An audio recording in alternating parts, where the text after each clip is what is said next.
성경 말씀 보겠습니다. 로마서 1장 16절부터 32절까지 봐야 되는데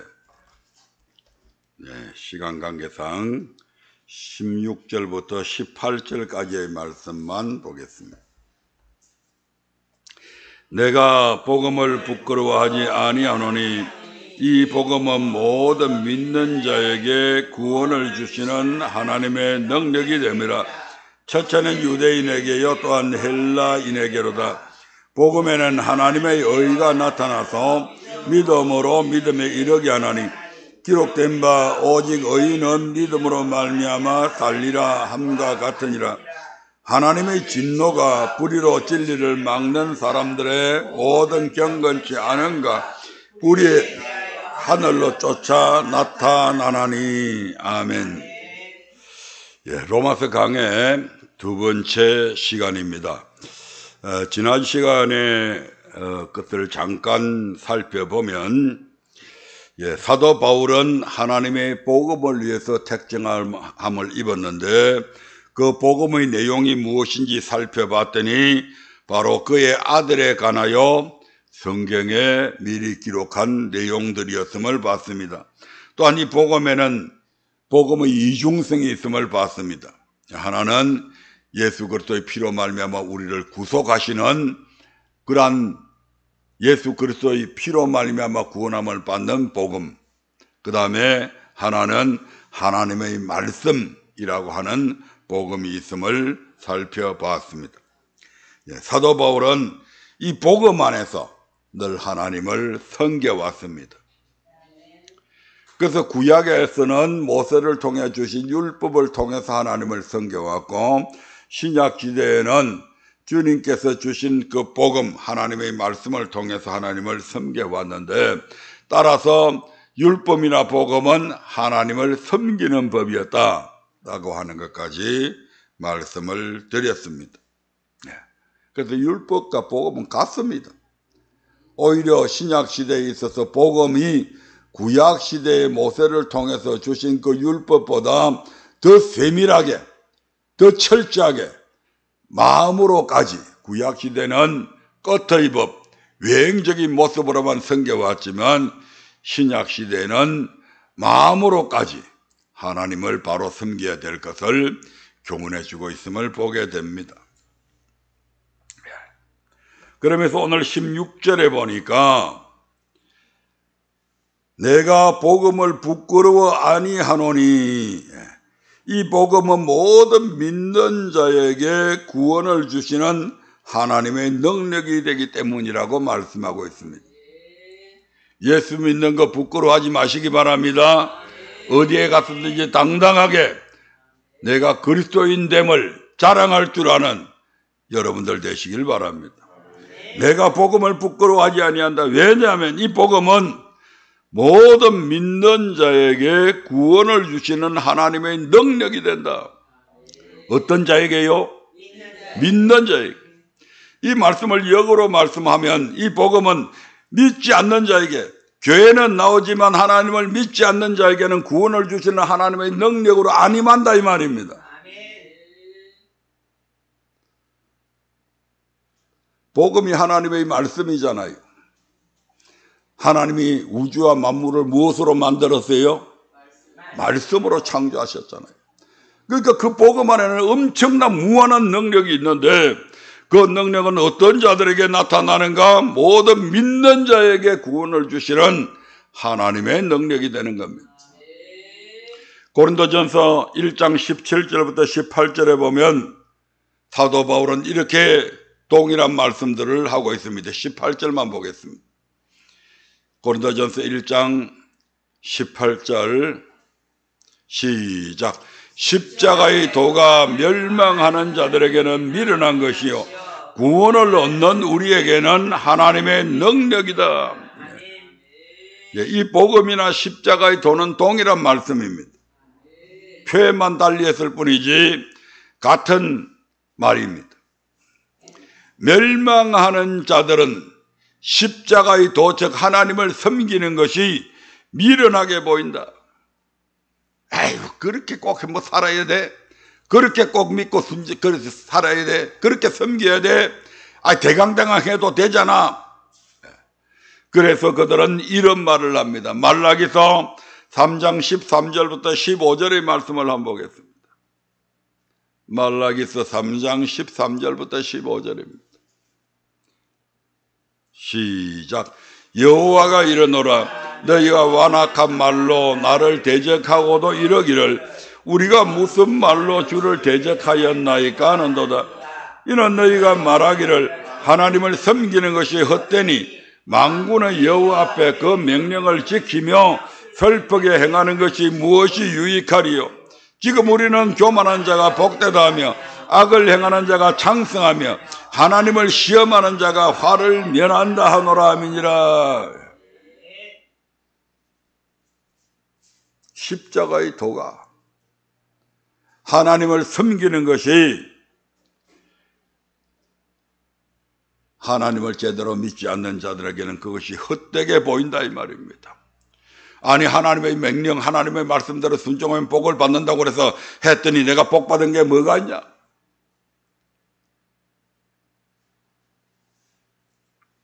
오히려 교만한 자가 훨씬 더 복 있는 것 아니냐. 저 아무개 집사 봐. 그렇게 악을 행하는데도 살림은 날마다 더 늘어가고 있고 자식들은 더 좋은 대학에 가고 더 좋은 직장에 취직하는 저 창성함이 있잖냐. 꼭 그 말씀대로 곧대로 그렇게 안 살아도 돼. 적당히 하면 돼. 아무개 집사 뭐 하나님을 시험해도 아무 하가 아니 받을 아니야. 그거 뭐 이리 한다고 해가지고 그 집에 무슨 뭐 어려운 일들이 있었어? 없었잖아. 그러니까 하나님을 시험하는 자가 화를 면한다.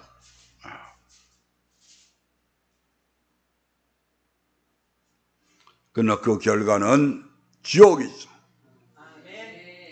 악인의 형통함은 하나님이 이미 멸하시기로 작정한 자들에게 임하는 겁니다. 아멘. 그러나 하지만 복음을 믿고 순종하는 자들에게는 하나님께서 더 큰 능력으로 나타내셔서 하나님의 어떤 말씀에도 순종할 수 있는 능력으로 입혀주시고 우리가 감당할 수 없는 일들을 감당하게 하시고 우리가 바랄 수 없는 것들을 바라게 하시고 이루어 주십니다. 이분들이 아멘 소리가 적네. 진짜 그런 거 아닌가 뭐 긴가민가 이런 거예요. 복음을 믿고 순종하는 자들에게는 우리 하나님께서 반드시 하나님의 능력을 나타내셔서 하나님의 어떤 말씀에도 순종할 수 있는 능력으로 입혀주시고 우리가 감당할 수 없는 우리가 도저히 이룰 수 없다고 하는 일들까지도 하나님께서는 이루어 가신다 이 말입니다. 마가복음 9장 23절에 보면 이런 말씀이 있습니다. 마가복음 9장 23절입니다. 시작. 예수께서 이르시되 할 수 있거든이 무슨 말이냐. 믿는 자에게는 능치 못할 일이 없느니라 하시니 뭐라고요? 믿는 자에게는 능치 못할 일이 없다. 믿는 자에게는 모든 것이 이루어진다 이 말입니다. 이 얘기가 어디서부터 나왔느냐 하면 예수님께서 베드로와 야고보, 요한과 야고보를 데리고 변화산에 올라갔습니다. 거기서 놀라운 사건을 바라보게 되죠. 구약의 모세와 엘리야와 예수님과 함께 얘기 나누는 것의 장면이 있습니다. 그리고 거기서 하나님께서 나타나셔서 이제부터는 예수님의 말씀을 들으라고 말씀합니다. 그러한 놀라운 광경을 바라보고 밑에 내려와 보니까 밑에서 어떤 일이 벌어졌냐 하면 어떤 귀신 들린 아이가 불에도 들어가고 물에도 들어가고 그 천질 같은 그런 병을 앓고 있었는데 간질병. 제자들에게 우리 아이 좀 낫게 해 주십시오 하고 데리고 왔더니 그 아이를 못 고친 겁니다. 그래서 예수님이 오시니까 제자들이 막 예수님께 저 아이를 고쳐야 되는데 이렇다고 그러니까 그 부모가 이제 부모를 오라고 그래가지고 하니까 이 부모가 하는 말이 예수님, 우리 아들이 물에도 들어가고 불에도 들어가고 간질도 하고 막 이렇게 하는데 할 수 있거든 이 아이 좀 고쳐주십시오. 이렇게 부탁하거든요. 그때 예수님께서 그 믿음 없는 그 부모를 보고 꾸짖으시며 할 수 있거든이 무슨 말이냐. 믿는 자에게는 능치 못할 일이 없다. 이렇게 선언하신 내용들입니다. 믿는 자에게는 능치 못할 일이 없습니다. 저와 여러분들이 우리가 할 수 없다고 해서 우리 하나님이 할 수 없는 것 아니다 이 말입니다. 성경에는 수많은 그러한 기적의 사건들이 있습니다. 모세의 대권을 이어받은 여호수아가 이스라엘 백성들하고 백성들을 거느리고 모압 평지에서 이제 요단을 건너가려 하는데 우리 하나님께서 그 여호수아에게 제사장들이 언약궤를 메고 맨 앞장서고 나머지 백성들은 전부 다 그 뒤에 서서 이 요단강을 건너라고 말합니다. 그런데 요단을 건너야 될 그 시기가 어떤 시기냐면 모맥 심는 보리를 심는 시기가 되어가지고 이 보리를 심는 시기라고 하는 것은 이스라엘 지역의 우기입니다. 우리나라 요 장마철이 있듯이 엄청난 물이 쏟아져 내려옵니다. 그 물이 어느 정도까지 내려면 요단 언덕에 방방하게 차갖고 막 급류가 흘러 내려가는 겁니다. 그런데 하나님께서 지금 제사장들이 언약궤를 메고 그 요단에 지금 발을 딛고 서라고 얘기하는 겁니다. 죽으라는 얘기죠. 아니 무슨 이런 하나님이 있어요? 장마가 내려가고 막 급류가 쏟아져 내려오는데 사람들로 하여금 절대로 여기 오면 안 됩니다 하고 막 막을 치고 못 들어오게 해야 되는데 우리 하나님께서 그러한 명령을 내리시고 그 하나님의 명령을 받은 여호수아는 백성들한테 그대로 얘기합니다. 우리가 이제 요단강을 건너갈 것이다. 예? 급류가 내려오는데요. 상관없습니다. 누구도 거기에 반기를 든 자들이 없었습니다. 그리고 이스라엘 백성들은 맨 앞에 제사장들이 서서 그 요단 강물에 발을 들여놓는 순간 어떤 일이 벌어집니까? 그 세차게 내려오던 그 요단 강물이 딱 끊어집니다. 그러면서 물이 어떻게 된다고요? 오히려 역류해서 올라갑니다. 역류해서 올라가면 옆으로 벌어지는 것이 아니고 그대로 물이 쌓여가면서 저 사르단까지 그 지역까지 물이 계속해서 쌓여가는 겁니다. 이게 믿는 자들에게 구원을 주시는 하나님의 능력이다 이 말입니다. 어디에 그게 있다고요? 복음 안에. 복음에. 이 복음은 이렇게 나오잖아요.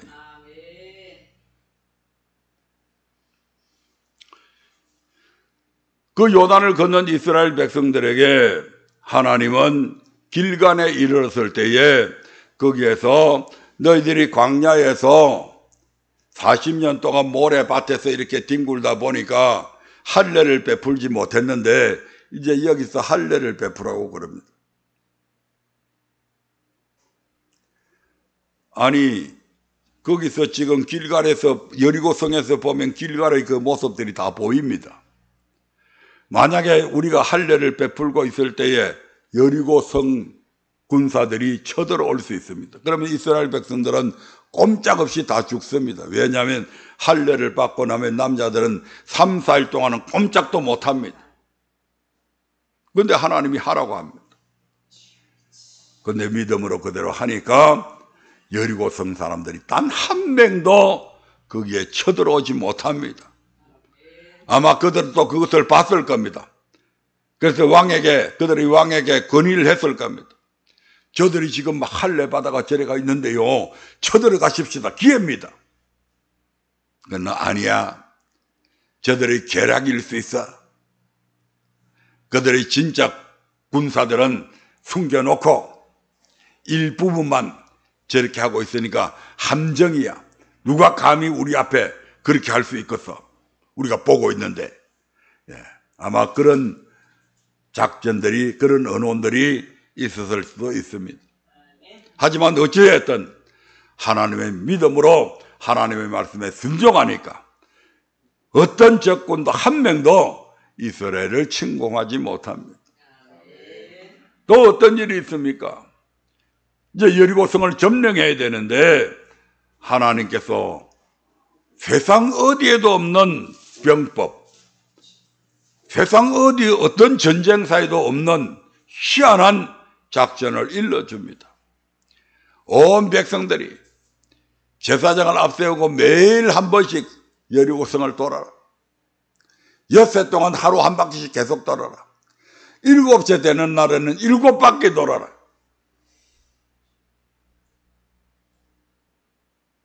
이게 무슨 이런 작전이 있습니까?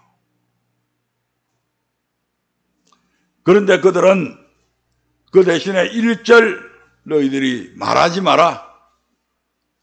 서로 이런 얘기 저런 얘기 하지 말고 침묵해라.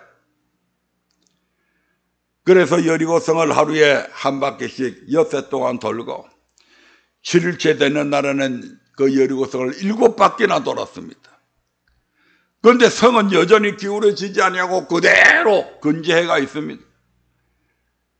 만약에 그들 너희가 말을 하게 만들었다면 진짜 여호수아 저거는 어디 머리가 모자라는 건지 어떻게 성을 돈다고 저 성이 무너지냐? 아니 무슨 쳐들어가든지 뭐 긴 나무를 깎아갖고 옛날에 성백 같은 거 하면 크게 나무를 해갖고 막 그걸 마차바퀴에다가 해가지고 성문을 쾅쾅 찍어서 성문을 넘어뜨리고 들어가든지 그것도 아니고 하루 한 바퀴씩 돌았어. 7바퀴 다 돌았어. 그래도 성이 그대로 있어. 쇠가 빠지고 아침부터 새벽부터 나가고 하루 종일 땀 뻘뻘 흘리고 이게 뭐 하는 짓이야 이게. 아마 말을 하게 놔뒀다면 그렇게 항의했을지도 모르겠어. 그리고 그 7바퀴를 돌고 여호수아가 외치라 하니까 모든 백성들이 와 하고 함성을 지르니까 그 견고했던 여리고성이 그대로 무너져 내립니다. 이 사건은 오늘날에도 불가사의한 일로 도저히 이해가 안 되는 일로 기록되어져 있습니다.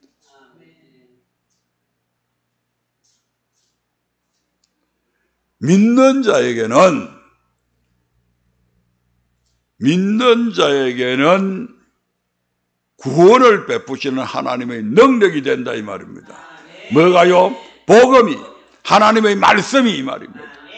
그 명령대로 말씀하신 대로 순종하기만 하면 그 어떤 일들도 그대로 이루어진다 이 말입니다. 지난번 시간에 우리 행전조사 기도원 300용사 이야기를 했는데요.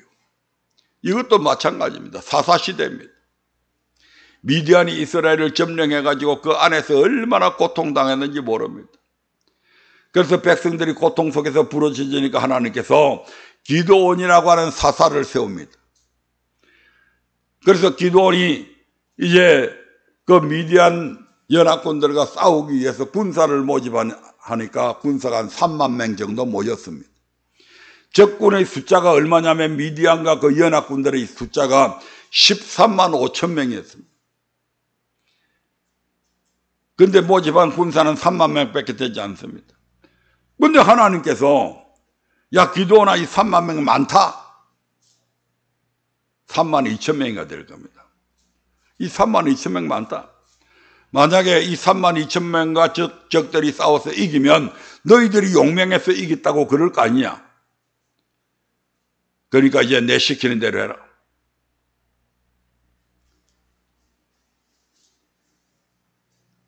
그래서 결혼한 지 얼마 안 되는 사람, 이 전쟁에 나가기가 겁이 나는 사람, 이런 모든 사람들은 다 돌려보내라 해서 돌려보내고 나니까 2만 2천 명이 돌아가지고 10,000명 남았습니다.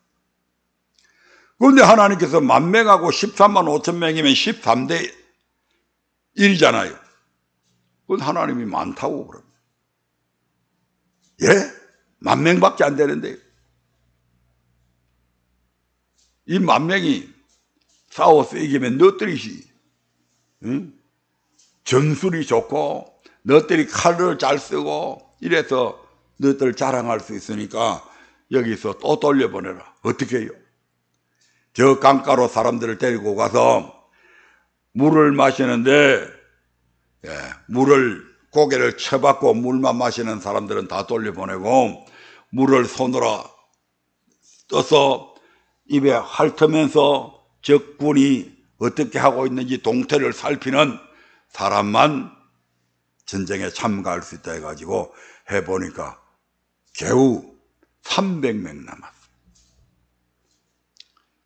13만 5천 명 대 300명. 몇 대 1인지 아십니까? 수학 잘 하시는 분 빨리 나눠보세요. 450대 1입니다. 어느 세계 전쟁사에도 450대 1로 싸워서 승리했다? 불가능한 일입니다. 수나라가 침공해 왔을 때 얼지문덕 장군이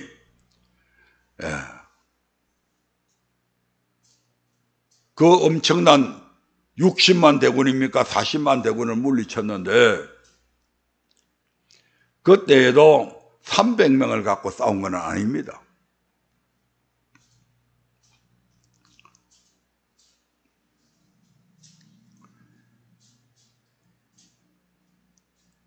(450대 1) 어느 세계 역사에도 그런 전쟁을 해서 이겼다? 어떤 기록에도 없습니다. 그런데 하나님께서는 그렇게 승리하게 만들었습니다. 혹시 기드온이 의심할까 봐서 두 병사를 그 미디안 연합군이 있는 그곳에 보내가지고 그들이 하는 얘기를 듣게 만듭니다. 그것들이 꿈을 꿔가지고 이상한 꿈을 꿨는데 자기들이 결국 기드온한테 지게 된다는 그런 꿈을 꾸게 되는 거죠. 그것까지도 혹시 기드온이 겁낼 수 있으니까 하나님께서 기드온에게 그것까지도 알려줍니다. 기드온이 300명의 군사를 거느리고 적군을 쳐들어갔을 때 그 300명을 네 대로 나누어 가지고 사방을 서게 만들고 그들이 준비한 것은 항아리, 그 다음에 그 안에 횃불, 이것밖에 준비 안 했습니다. 그리고 적군을 사방에서 네 대로 나눠서 포위하고 여호와를 위하라, 기드온을 위하라 하면서 항아리를 딱 깨트리는 순간 그 13만 5천 명의 군대가 밤에 자다가 야 이게 무슨 소리야 해가지고 일어나가지고 적들이 쳐들어왔다, 기습이다 이래가지고 칼을 빼들고 캄캄한 어둠 속에서 자기들끼리 막 치고받고 해가지고 13만 5천 명이 전멸해버립니다. 이게 하나님의 능력이다 이 말입니다. 우리의 상상을 초월하는 겁니다. 인간의 그 어떤 군사 작전도 하나님의 앞에는 꼼짝 못하는 겁니다.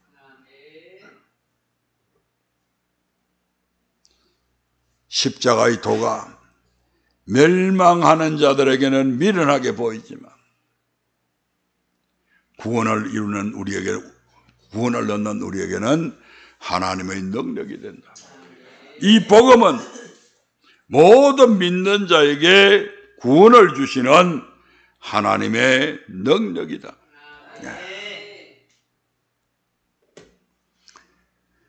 디모데후서 4장 18절에 보면 바울은 이런 말씀을 합니다. 디모데후서 4장 18절입니다. 시작. 주께서 나를 모든 악한 일에서 건져내시고 또 그의 천국에 들어가도록 구원하시리니. 수많은 역경, 수많은 위험, 수많은 생명의 위험 속에서도 그 모든 것에 일해서 하나님께서는 이 사도 바울을 건져내 주셨습니다. 그리고 그 모든 힘든 그 상황 속에서 그는 천국을 바라보며 살아갔습니다. 주께서 나를 모든 악한 일에서 건져내셨을 뿐만 아니라 이제 거의 천국에 들어가도록 구원하실 것이다. 무엇을 통해서요? 디모데후서 3장 14절부터 17절은 이렇게 말씀합니다. 디모데후서 3장 14절부터 17절입니다. 시작.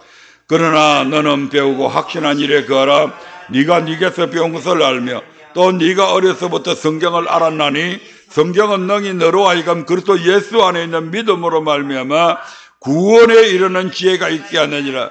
모든 성경은 하나님의 감동으로 된 것으로 교훈과 책망과 바르게 함과 의로 교육하기에 유익하니 이는 하나님의 사람으로 온전케 하며 모든 선한 일을 행하기에 온전케 하려 함이니라.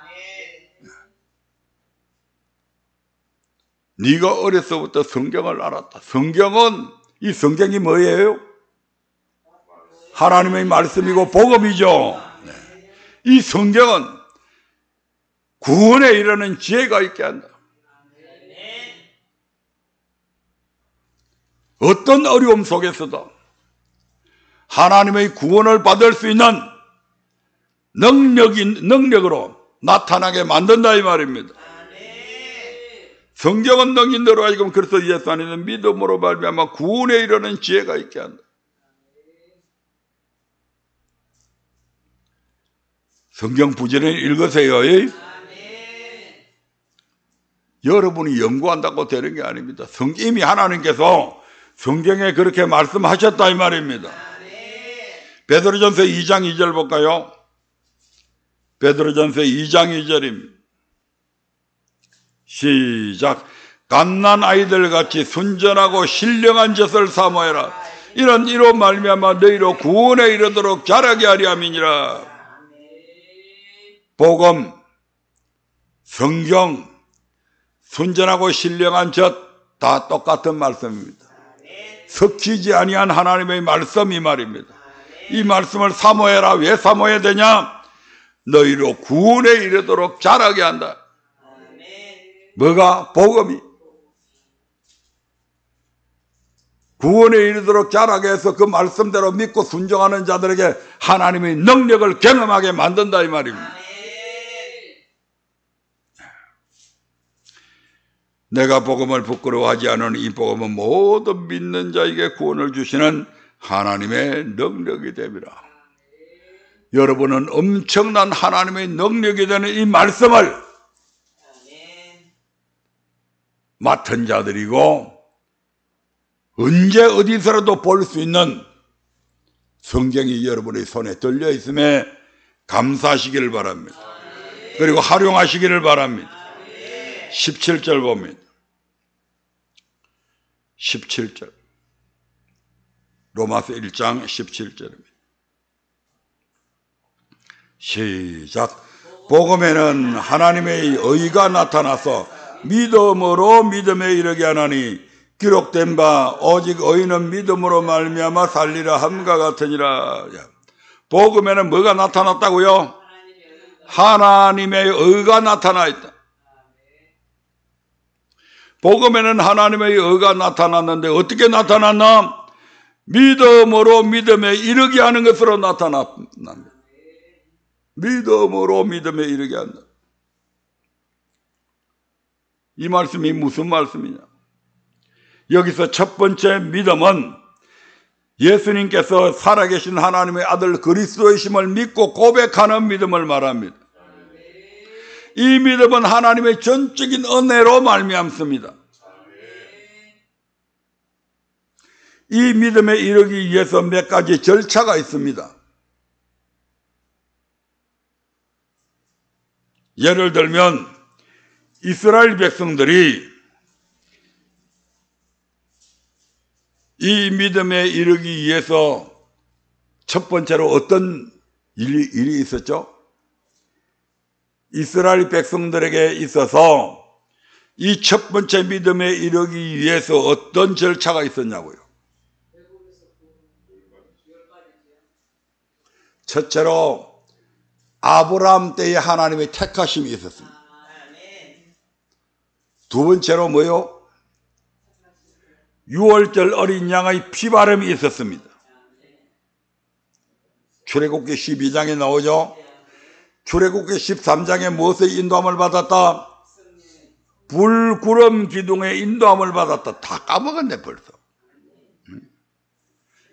네 번째가 뭐죠? 홍해에서 뭘 받았어요? 세례를 받고. 다섯 번째로 뭘 했다고요?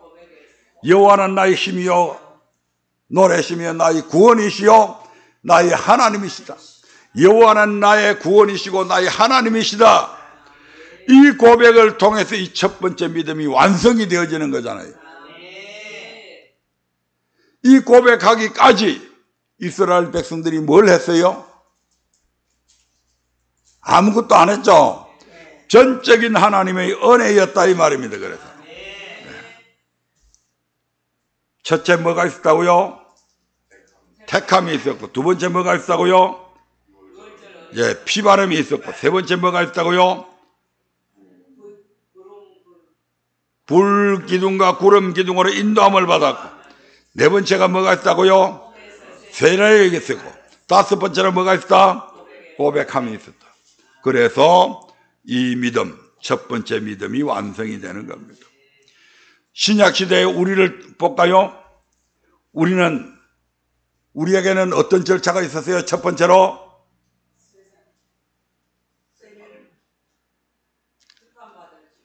택함 받았다. 어디에 있어요? 그런데 성경 어디에 있다고? 에베소서 1장 4절에 우리는 언제부터 택함 받았다고요? 창세전에 택함 받았다. 에베소서 1장 7절에 보니까 누구의 피로 구속함을 받았다고요? 예수님의 피로 구속함을 받았다. 그 다음에 예수님의 피로 말미암아 우리가 구속함을 받았다는 것을 우리가 어떻게 안다? 오직 성령으로 안다. 고린도전서 12장 3절에서 성령이 아니고서는 예수를 주라고 고백할 수 없다. 아멘. 그래서 성령의 인도하심을 받았다 이 말입니다. 다섯 번째로 로마서 5장과 마태복음 16장 16절 보면 뭐가 있었다? 주는 그리스도시요 살아계신 하나님의 아들이라고 하는 고백이 있었다.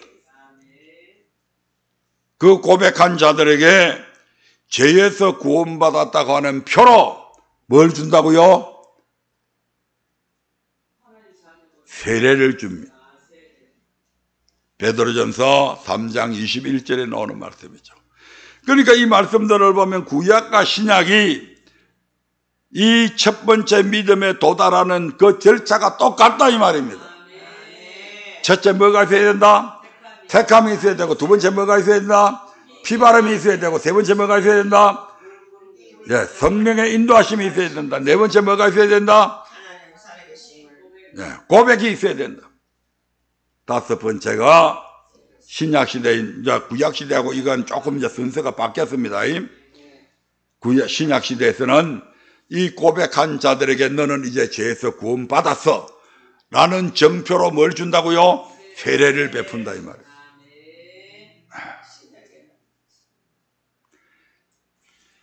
그러므로 이스라엘 백성이 출애굽의 홍해 바다를 건넌 이 모든 사건은 하나님의 전적인 은혜로 말미암은 것입니다. 뿐만 아니라 이것은 신약시대도 동일하게 임했음을 봅니다.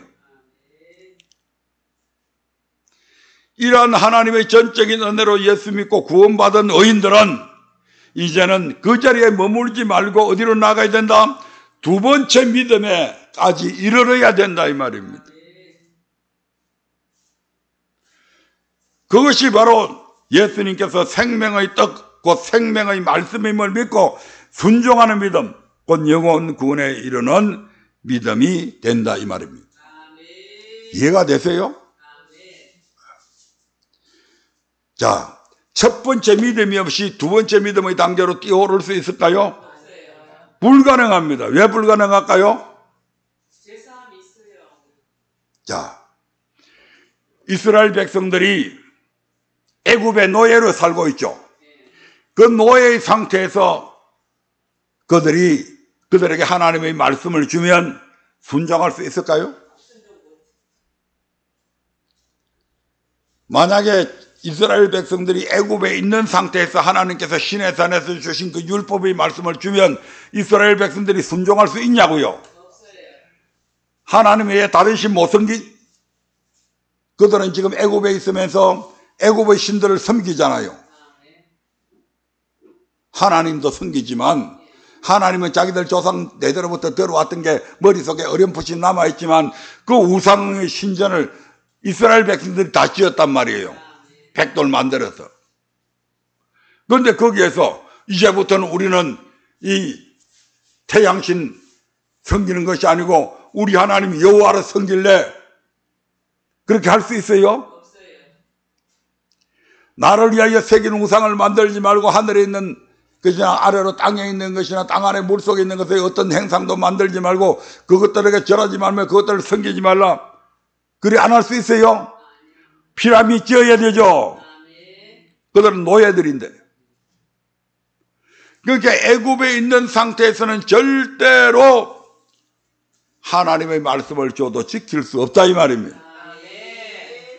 오늘 신약 시대를 살아가고 있는 저희들이 예수님의 그 보혈의 피로 말미암아 죄에서 구속함을 받기 전에 하나님께서 이 생명의 말씀을 우리에게 주면 우리가 지킬 수 있어요? 없죠. 의인은 없나니 하나도 없다. 전부 다 죄 아래 갇혔다. 죄의 노예로 우리가 살고 있었잖아요. 죄의 노예된 상태에서 하나님의 말씀을 아무리 준다고 해도 우리가 그 말씀에 순종 못한다 이 말입니다. 그래서 첫 번째 믿음이 필요한 거라. 이 첫 번째 믿음을 통해서 우리는 뭐 된다고요? 죄에서 해방이 되잖아요. 이스라엘 백성들이 첫 번째 믿음에 이르기 위해서 애굽에서 출애굽되었잖아요. 출애굽에 된 그들에게 시내산에서 생명의 말씀을 주시잖아요. 근데 이제는 지킬 수 있죠. 그거 지킨다고 애굽의 군대들이 다시 쳐들어와서 자기들을 죽이지도 못하죠. 이거 지킬 수 있는 거예요. 마찬가지로 우리가 죄의 노예의 상태에서는 아무리 하나님께서 귀한 생명의 말씀을 주셔도 우리가 그것을 못 지킨단 말이에요. 그래서 예수님께서 우리 대신에 십자가에 피 흘려 죽으시고 죄의 노예된 마귀의 노예된 우리를 그 마귀의 손아귀에서 죄의 노예에서 건져 구원해서 의롭게 만들어 주셨잖아요. 그리고 이제 우리에게 뭘 준다고요? 이 생명의 말씀을 주시는 거예요.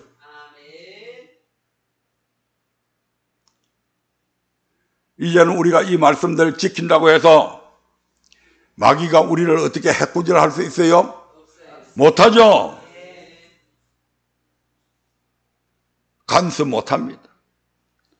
하나님의 자녀가 되었는데 야, 니 내 말 안 들으면 저주 줄 거야.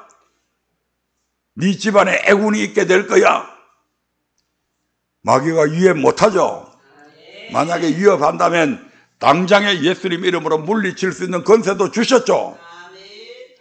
그래서 이제는 그 마귀의 말을 쫓는 것이 아니라 이제 내가 선택해서 하나님의 내 자신을 불의의 병기로 죄에게 드리지 말고 내가 이제는 하나님의 말씀에 순종해야 되겠다.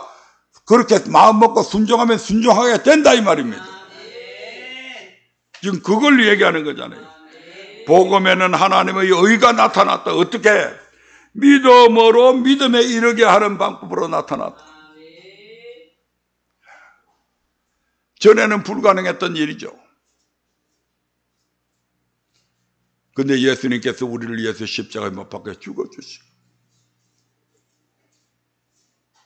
그래서 그 믿음의 단계를 통과하고 나니까 우리에게 예수님께서 내가 생명의 떡이다.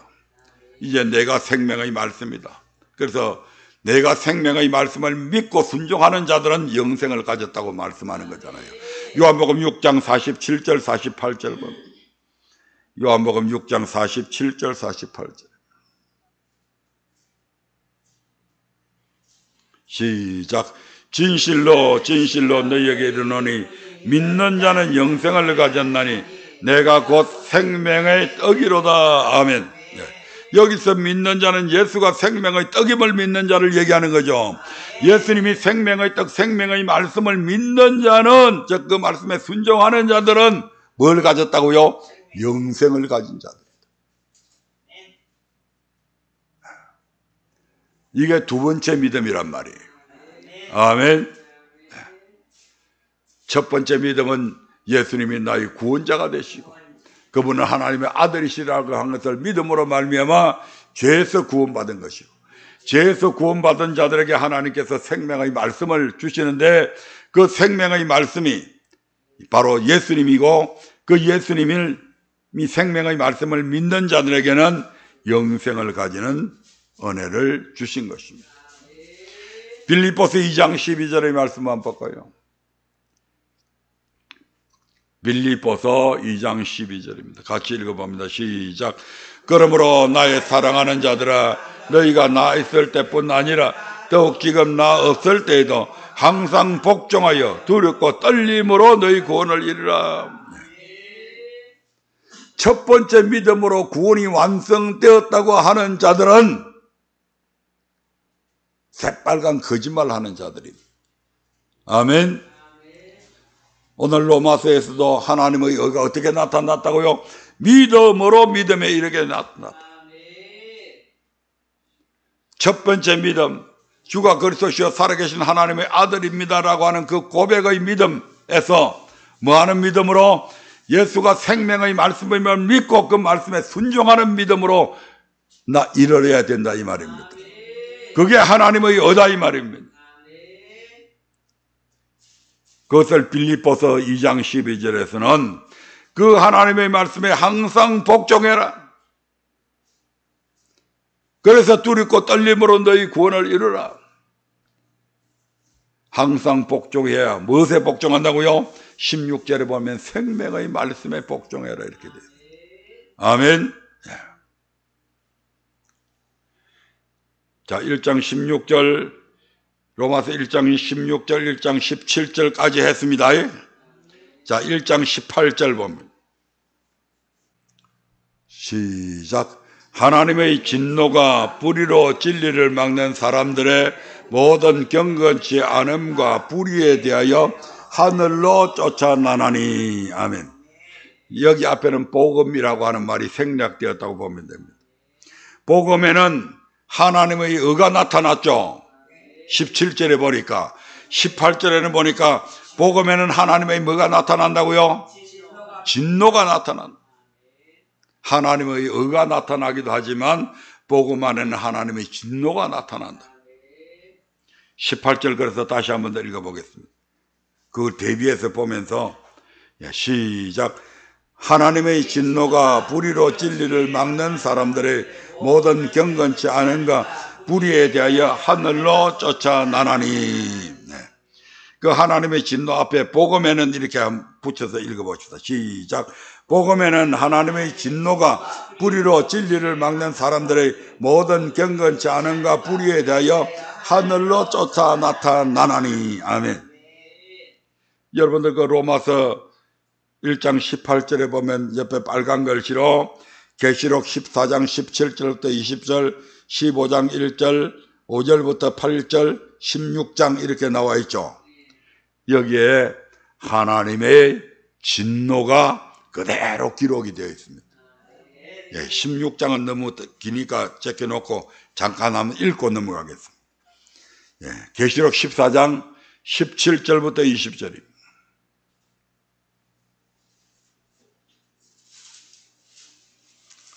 하나님의 의와 반대로 복음에는 하나님의 진노가 반드시 나타나는데 어떻게 나타나냐? 계시록 14장 17절부터 20절로 절에 이렇게 나타납니다. 시작. 또 다른 천사가 하늘에 있는 성전에서 나오는데 또한 이한 낫을 가졌더라. 또 불을 다스리는 다른 천사가 제단으로부터 나와 이한 낫 가진 자를 향하여 큰 음성으로 불러 가로되 내 이한 낫을 휘둘러 땅의 포도송이를 거두라. 그 포도가 익었느니라 하더라. 천사가 낫을 땅에 휘둘러 땅의 포도를 거두어 하나님의 진노의 큰 포도주 틀에 던짐에 성 밖에서 그 틀이 밟히니 틀에서 피가 나서 말굴레까지 닿았고 1600스다디온에 퍼졌더라. 곡식은 거두어서 창고에 들이고 가라지는 불태워버린다는 말씀을 여기서는 그 가라지를 포도송이로 비유했죠. 왜냐하면 포도즙 틀에 밟히는 것을 연결시키려면 포도송이로 표현할 수밖에 없습니다. 그 포도송이를 거두어 가지고 뭐 한다고요? 성 밖에서 포도즙 틀에다가 넣어놔놓고 질근질근 밟아본다. 요즘 같으면 믹서기 안에다 넣어가지고 갈아버린다 이 말이에요.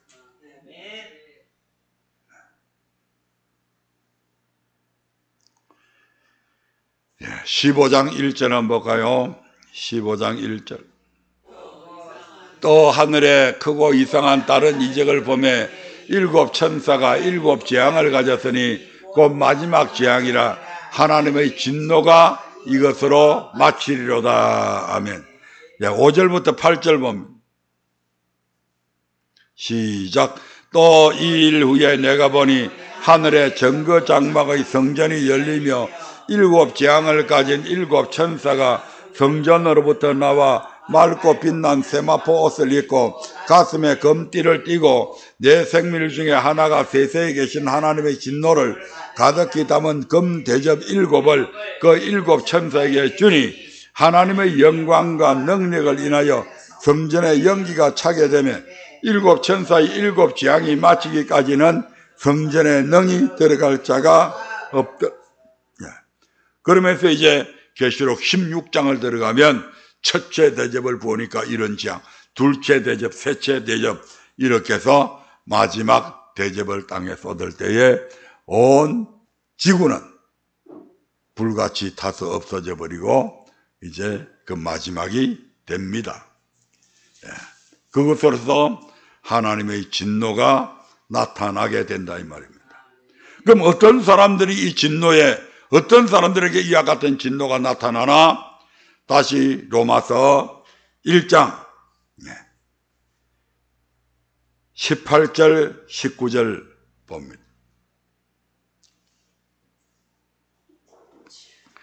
로마서 1장 18절부터 다시 보겠습니다. 시작. 하나님의 진노가 불의로 진리를 막는 사람들의 모든 경건치 않은가 불의에 대하여 하늘로 쫓아나나니. 아멘.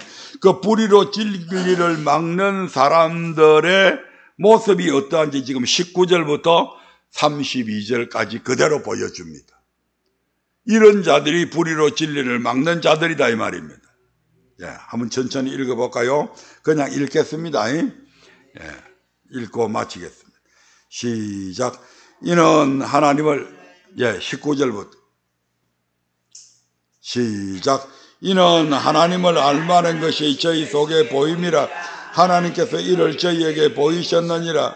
창세로부터 그의 보이지 아니하는 것들 곧 그의 영원하신 능력과 신성이 그 만드신 만물에 분명히 보여 알게 되나니 그러므로 저희가 핑계치 못할지니라.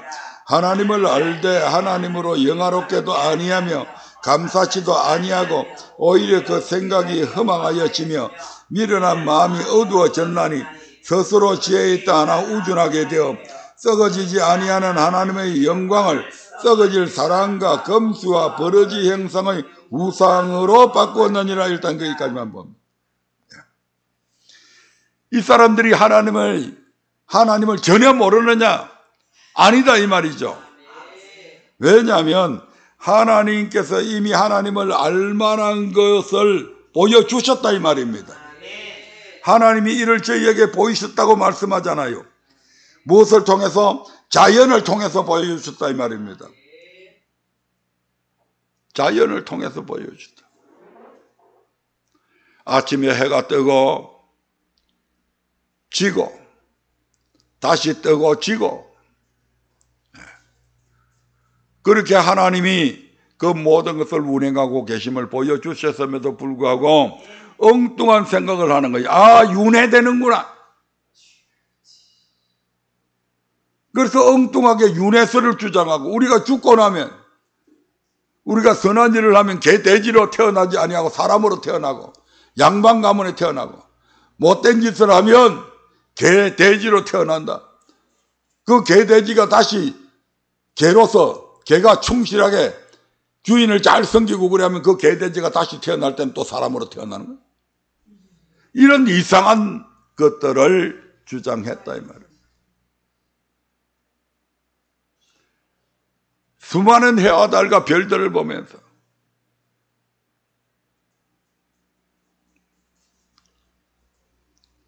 그러한 수많은 별자리들을 바라보면서 이 우주가 우연히 만들어진 것이 아니고 신이 있구나 하는 것을 하나님께서 이미 알게 만들어 주셨다 이 말입니다. 그의 영원하신 능력과 신성이 그 만드신 만물에 분명히 보여서 알게 된다고 그러잖아요. 그럼에도 불구하고 하나님을 알되 하나님으로 영화롭게도 아니하고 감사하지도 아니하고 오히려 그 생각이 허망하여지고 미련한 마음이 어두워져서 자기 뜻을 따내는 스스로 지혜 있다고 생각하지만 얼마나 우둔하게 되어버렸는 거 아니?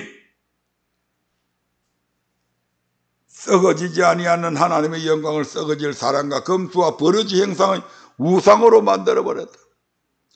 그래서 서로를 신이라고 섬기게 되고 저 하의 어느 지역에 가면 장어를 신이라고 섬기는 그런 족속들도 있고 소대가리가 무슨 신이라고 삶은 소대가리 삶아놓고 그 앞에 복을 빌고 앉아있고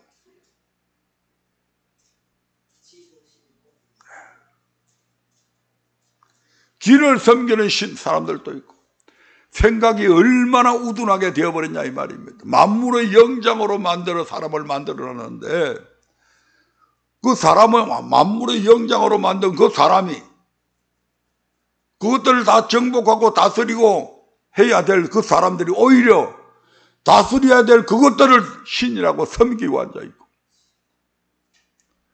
하나님께서 애굽에서 그들을 구원해냈는데 금송아지 만들어 놓고 이것이 우리를 애굽에서 인도해낸 신이라고 외쳐대니 기가 막힐 노릇 아닙니까?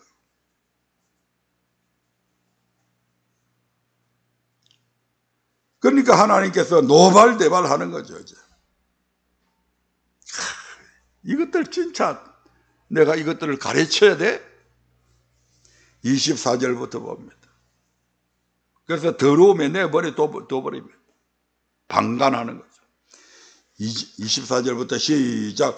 그러므로 하나님께서 저희를 마음의 정욕대로 더러움에 내버려두사 저희 몸을 서로 욕되게 하셨으니 이는 저희가 하나님의 진리를 거짓 것으로 바꾸어 피조물을 조물주보다 더 경배하고 섬김이라 주는 곧 영원히 찬송할 이시로다. 아멘. 그래서 하나님께서 오히려 이제는 그들로 하여금 거짓 것을 믿게 해서 멸망시켜버리려고 거짓 것을 믿게. 26절부터 봅니다. 시작. 이를 위하여 하나님께서 저희를 부끄러운 욕심에 내어버려 두셨으니 곧 저희 여인들도 순리대로 쓸 것을 받고 영리로 쓰며 이와 같이 남자들도 순리대로 여인 쓰기를 버리고 서로 향하여 음욕이 불릴 듯하며 남자가 남자로 더불어 부끄러운 일을 행하여 저희의 그릇 때문에 상당한 보응을 그 자신에 받았느니라. 아멘. 그래서 에이즈가 성행하게 만들고 면역력이 파괴되어져 버리고 짐승도 안 합니다. 남녀가 결혼해서 서로 교감을 나누고 하는 것 그게 순리다 이 말입니다. 그런데 남자가 남자로 더불어 여자가 여자로 더불어 하나님께서 완전히 개취급하는 거예요. 개보다 못한 짓을 하니까. 그래서 동성애로 인한 엄청난 폐해들이 일어나고 있잖아요. 그럼에도 불구하고 얼마나 뻔뻔한지 요새는 숨기지도 아니하고 뭐 키어 축제니 뭐니 해가지고 온데 떠들고 앉아있고. 네.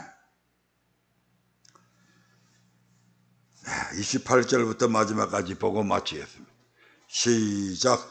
또한 저희가 마음에 하나님 두기를 싫어하며 하나님께서 저희를 그 상실한 마음대로 내어버려 두사 합당치 못한 일을 하게 하셨으니 곧 모든 불의, 추악, 탐욕, 악의가 가득한 자요, 시기, 살인, 분쟁, 사기, 악독이 가득한 자요, 수군수군하는 자요, 비방하는 자요, 하나님을 미워하시는 자요, 능력하는 자요, 교만한 자요, 자랑하는 자요, 악을 도모하는 자요, 부모를 거역하는 자요, 우매한 자요, 배약하는 자요, 무정한 자요, 무자비한 자라. 저희가 이 같은 일을 행하는 자는 사형에 해당하다고 하나님의 정하심을 알고도 자기들만 행할 뿐 아니라 또한 그 일을 행하는 자를 옳다 하느니라. 완전히 양심이 다 마비되어 버린 거죠. 아, 그렇게 살면 망하는구나, 지옥 가는구나, 그것을 모르고 그런 게 알고도 그렇게 행하는 자들을 뭐 한다고요? 옳다고 한다. 옳다. 동성애하는 자들을 옳다고 그러고, 법적으로 그들의 신분을 보장해 주고,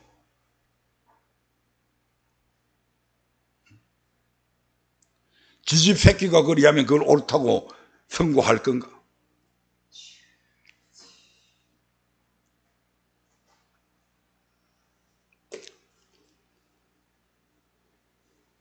수많은 사람들도 그러한 것에 대해서 무감각해가지고 당연한 듯이 생각을 하게 돼요.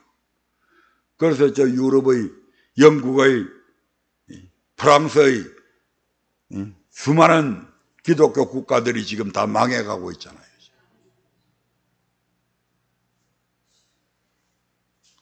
오늘 여기까지 보겠습니다.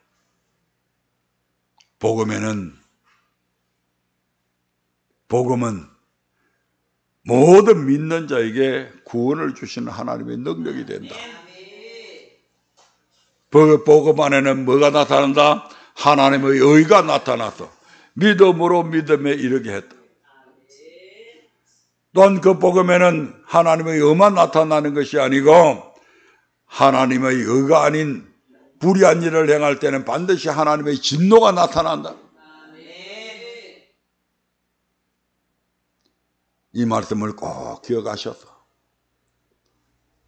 일평생을 살아가는 날 동안 복음을 귀히 여길 줄 알고 복음의 말씀만이 우리를 살릴 수 있다는 것을 마음판에 꼭 기억하셔서 승리하는 저와 여러분들 되시길 바랍니다. 기도하겠습니다.